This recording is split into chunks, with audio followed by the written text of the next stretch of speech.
Hello, so today we're going to be looking at default of appearance in the civil litigation course.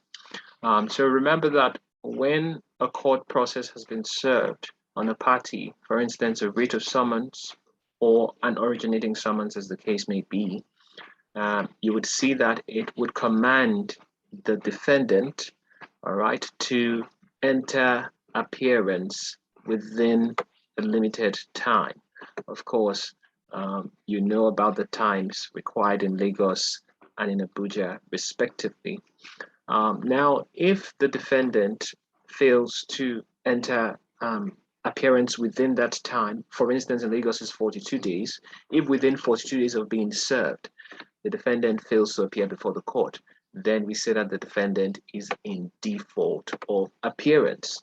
Now, if you go back and read the wording of the language in your writ of summons, remember that it would warn the defendant that if the defendant fails to enter appearance, that the claimant may proceed and that judgment may be given in the absence of the defendant.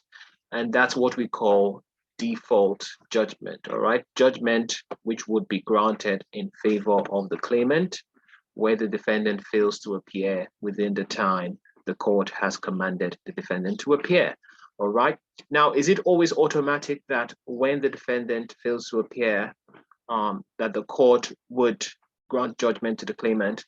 Not always.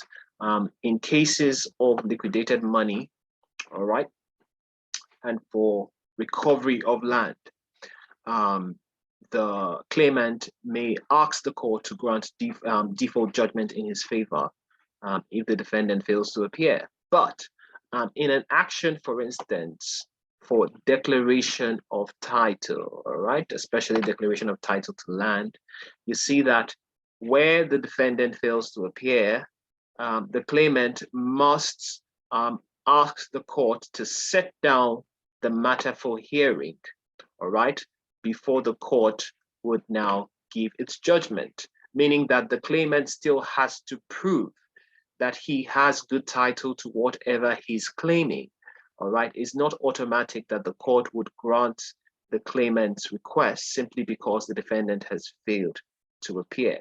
So once is an action for declaration of title, note that the claimant must prove his title first before judgment would be given in his favor. So we say that he can only succeed on the strength of his case and not merely on the absence of the defendant. But of course, like we said, in cases for liquidated money and actions for recovery of land, default judgment would be given in favor of the claimant. Of course, liquidated money, and we've talked about this before, that's where there's a debt that is owed.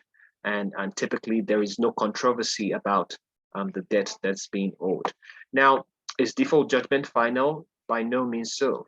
I mean, default judgment is not final because it's a judgment which is not given on the merits of the case.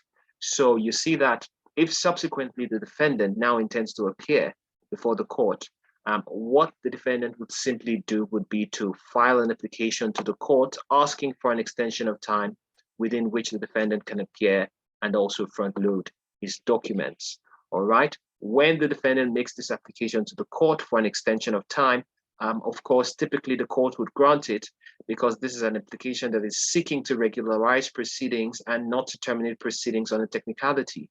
And of course, the court looks to do substantive justice in any matter over technical or procedural justice. So the court would grant it. Now, when the court grants that, you see that the claimant is also entitled to ask the court for something.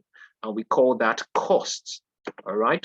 The claimant is entitled to ask the court to grant him costs. Cost is going to be some sort of compensation for the time wasted, for the expenses the claimant may have incurred up to that point as a result of the defendant's failure to appear.